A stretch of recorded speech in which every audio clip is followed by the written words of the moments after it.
Kakak pincang telah tiba di Duktomo Region. Kinmu tersenyum lebar. Pangongso, lama tak berjumpa. Pangongso membalas senyum sambil melirik ke kiri dan kanan. Enruandi, inikah Cult Master Heavenly Devil Cult? Apakah dia orang yang mengeluarkan lautan cahaya pedang itu? Di belakangnya berdiri seorang pria tinggi besar, mengenakan mantel kulit tebal. Pisau emas tergantung di pinggangnya. Dialah Enruandi, penguasa padang rumput. Tatapannya tajam saat mengamati Kinmu. Benar pemuda inilah yang mengeluarkan teknik pedang itu. Kinmu juga memperhatikannya. Sejak pertama melihatnya, ia langsung mengenali Sang Zhan. Enruandi adalah pemimpin paling kuat di padang rumput. Setelah diangkat oleh Grand Shaman, ia menyatukan berbagai suku melalui reformasi besar-besaran, meniru langkah-langkah Kaisar Yanfeng.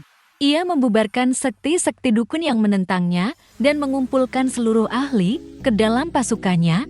Andai Golden Palace tidak terus menghambatnya, padang rumput sudah lama dipersatukan. Kini, setelah Pangongso mengambil alih Golden Palace, semua hambatan itu lenyap. Kemampuan Enruandi sama sekali tidak kalah dari Kaisar Yanfeng. Kinmu tersenyum lebar. Senior Ruandi, Cult Master Heavenly Devil Cult, memberi salam. Enruandi langsung mengernyit. Ia tahu persis maksud Kinmu.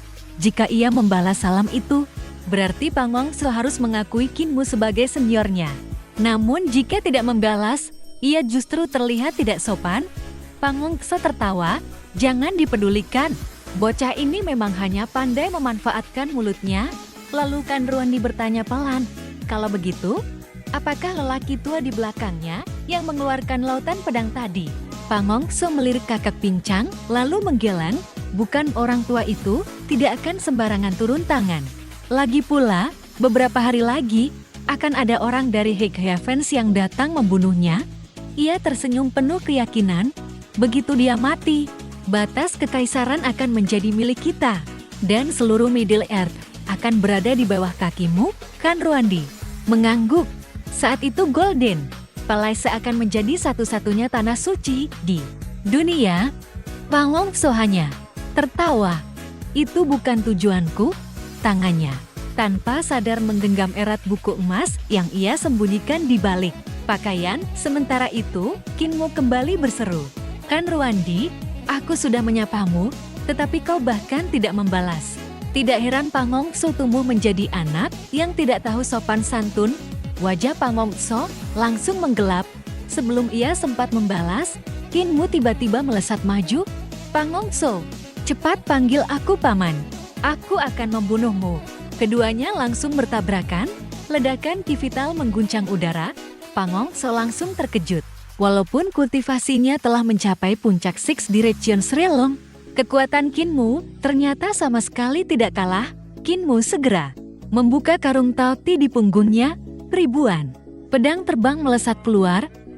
Pangongso buru-buru bertahan, namun seluruh pedang itu tiba-tiba menyatu menjadi bola pedang raksasa yang jatuh tepat di atas tubuhnya. Dentuman keras terdengar. Pangongso dipaksa berlutut hingga tubuhnya tenggelam ke tanah. Enruandi dan para ahli Golden Palace langsung maju menolong. Saat itulah Kinmu menarik kembali bola pedangnya di waktu yang sama. Sosok kakak pincang menghilang. Tak seorang pun sempat melihat pergerakannya. Ia melintas di tengah kerumunan seperti bayangan. Sesaat kemudian Pangongso berhasil keluar dari tanah sambil berteriak, "Jangan kejar mereka sekarang. Kita akan membunuh mereka di medan perang." Namun Kinmu dan kakak pincang justru berbalik melarikan diri menuju batas kekaisaran. Barulah semua orang menyadari sesuatu. Kakak pincang membawa setumpuk pakaian, aksesori, dan senjata roh hasil curian yang menjulang seperti gunung.